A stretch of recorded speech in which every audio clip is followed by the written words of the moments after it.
নমস্কার বন্ধুরা, শুভ সকাল। তো তোমরা সবাই কেমন আছো? আশা করছি সকলে ভালো আছো আর আমি অনেক ভালো আছি তোমাদের আশীর্বাদে।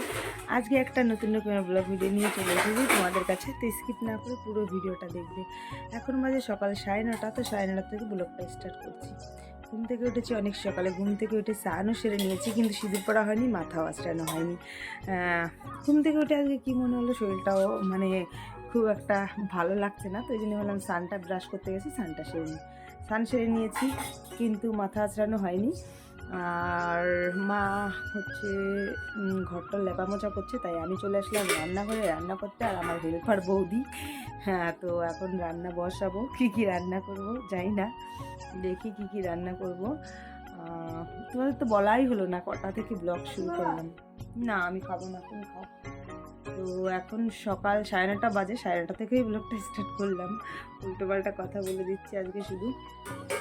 সোনাই তো বাড়িতে নেই, মাম্মামও চলে গেছে। মনটা ভীষণ খারাপ, ওদের জন্য মন খারাপ করছে। তো কী করা যাবে, গেছে ঘুরতে, মাসি বাড়িতে ঘুরুক। তো এখন আমি বক না করে রান্না বসাই। আর উনি তো ম্যাডাম এই যে ছাতু বের করছে, এখন ছাতু খাবে। এখন ছাতু খাবা? চা মুড়ি খেয়ে পেট ভরেনি? আর আজকে সত্যি কথা, চা মুড়ি খেয়েছে, বাজার থেকে সকালে পরোটা আসেনি, কারণ মাম্মামও নেই, সোনাক্ষীও নেই। তো এই জন্য বৌদির পেট ভরেনি, এখন ছাতু বের করছে, ছাতু খাবে। তো যাই হোক, বৌদি ওখানে খাওয়া দাওয়া করুক, এদিকে আমি রান্নার আয়োজন করি, গোছগাছ করি। তো চলো পরে আবার কথা। তো বন্ধুরা, এই যে এখন রান্না করব হচ্ছে কী শাক রান্না বৌদি? পুঁই শাক রান্না করব, আর হচ্ছে লাউ রান্না করব, আর রান্না করব চিকেন। তো তার জন্য এই যে আমি শিলনোড়ায়, দেখতে পাচ্ছ, আর জিরে আর শুকনো লঙ্কা নিয়ে নিয়েছি, শিলনোড়ায় বেটে নেব। ওদিকে বৌদি আমাকে সবজিগুলো কেটে দিচ্ছে, আর আমি রান্না বসাবো। তো চলো ঝটপট করে মশলাগুলো বেটে নিই, তারপরে কথা আছে। ওদিকে শিলনোড়ায় মশলাগুলো বেটে পুরো কমপ্লিট করে নিয়েছি। আদা, পেঁয়াজ, রসুন, শুকনো লঙ্কা, জিরে সব কিছুই।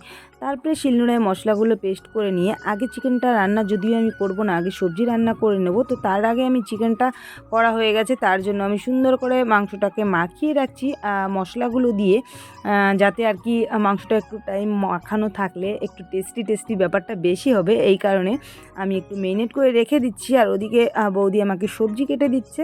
তো এখন রান্না বসাবো। এতক্ষণ সব কিছু গোছগাছ করে নিলাম আমি আর বৌদি মিলে। তো এই যে লাউ কাটা হয়ে গেছে, এবার রান্না তুলে দেব। রান্না বসিয়ে দিয়েছি। এখানে ডাটা বলছি, পুঁই শাকের তরকারি বসিয়েছি, আর এর আগে লাউ তরকারি হয়ে গেছে রান্না করা। আর এরপরে যদি চিকেনটা রান্না করি তাহলে রান্না আমার কমপ্লিট। ওদিকে গ্যাসে ভাত বসিয়ে দেওয়া হয়েছিল, ভাতও রান্না হয়ে গেছে। চলো রান্না করি, কথা হচ্ছে। তো বন্ধুরা, আমার ওদিকে পুঁই শাকের সবজি রান্না করা হয়ে গেছে, ওদিকে লাউ সবজি রান্না করা হয়ে গেছে, আগেই বললাম। আর এখন আমি চিকেনটা বসিয়ে দিয়েছি। চিকেনটা রান্না হলে আমার সব রান্না কমপ্লিট হয়ে যায়। আর দেখতে পাচ্ছি চিকেনে আজকে একটু আলু বেশি দিয়েছি, কারণ চিকেনের আলুটাই বেশি খেতে ভালো লাগে আমাদের সবার। তো এই কারণে আর হচ্ছে একটু পাতলা ঝোল করব, ওই জন্য বড় আলু দিয়েছি বেশি করে। চলো রান্নাবান্না করি, আবার পরে কথা হচ্ছে।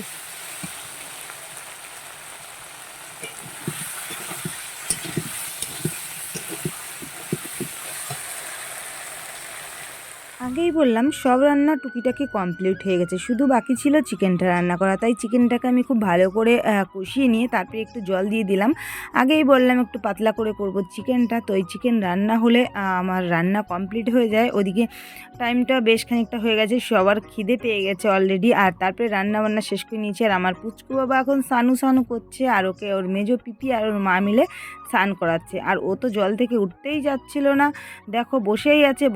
ওকে জোর করছিল, ওঠো আর স্নান করতে হবে না। কে শোনে কার কথা? তারপরে ফাইনালি আমার বাবা উঠলো জলের উপর থেকে।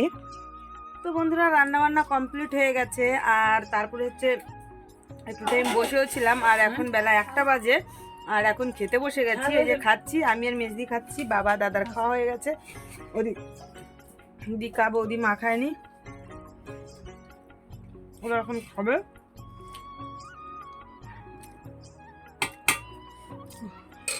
চলো খাওয়া দাওয়া করে পরে আবার কথা হচ্ছে।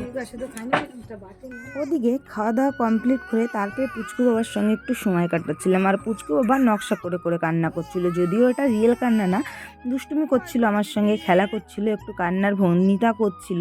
ও আর কি মোবাইল ধরবে এটা ওর ইচ্ছা ছিল, তো আমি দূর থেকে ভিডিও করছিলাম, ও ধরতে পারছিল না, সেটাই দেখো তাকানোর কি স্টাইল। তারপরে আর গতকালকে তোমাদের সঙ্গে কোনো ভিডিওই শেয়ার করিনি, এটা পরের দিন সকালে। আর আজকে আমাদের বাড়িতে হবে ইঁচড়, আর এই ইঁচড়গুলো বাবা বাজার থেকেই কিনে নিয়ে এসেছে, তাই মেজদি আর বৌদি মিলে ইঁচড়গুলো কেটে নিচ্ছে। সকালবেলা রান্না হবে এই কারণে। আর আমার কাজ ছিল এখানে বসে বসে আমি ভিডিও করছিলাম আর পুচকু বাবার সঙ্গে সময় কাটাচ্ছিলাম। আর যেহেতু দুটো ইঁচড় ছিল, বেশ খানিকটা টাইম লাগবে কাটতে, তাই আর মেজদি আর বৌদি মিলে অনেক আগে থেকেই কাটা স্টার্ট করে দিয়েছে, জানি না কত টাইম লাগবে কাটতে। আর এদিকে মা পেঁয়াজ রসুনগুলো বসে বসে ছুলে নিচ্ছিল, সবাই একটা একটা করে কাজ করছিল যাতে এগিয়ে যায়। আমাদের বাড়ি ইঁচড়টা সবাই কম বেশি খুব পছন্দ করে, তাই আগে দুদিনও খাওয়া হয়েছে।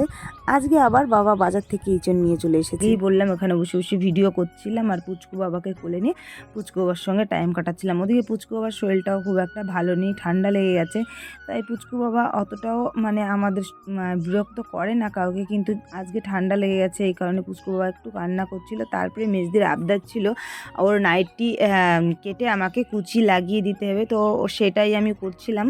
তারপরে এসে আমি পুচকু বাবাকে ঘুম পাড়িয়ে দিয়ে বসে গেলাম মেশিনে মেজদির নাইটি নিয়ে, সেই নাইটির কুচি লাগাচ্ছিলাম। নাইটিটা কিনেছে বেশ কয়েকদিন আগে, আগে থেকেই বলছিল নাইটিটার কুচি লাগিয়ে দে, তা আমারই ভালো লাগছিল না মেশিনে বসতে, তাই ভাবলাম আজকে সকালবেলা এখন মেশিনে বসে দিদির নাইটির কুচিটা লাগিয়ে দিই, সেটাই করছিলাম। আজকের এই ছিল আমার ভিডিও। তো তোমাদের কেমন লাগলো ভিডিওটা অবশ্যই কমেন্ট করে জানাতে ভুলবে না, ভালো লাগলে অবশ্যই একটা লাইক করে দেবে। দেখা হচ্ছে নতুন ভিডিওর সঙ্গে, ততক্ষণ সুস্থ থেকো, সাবধানে থেকো।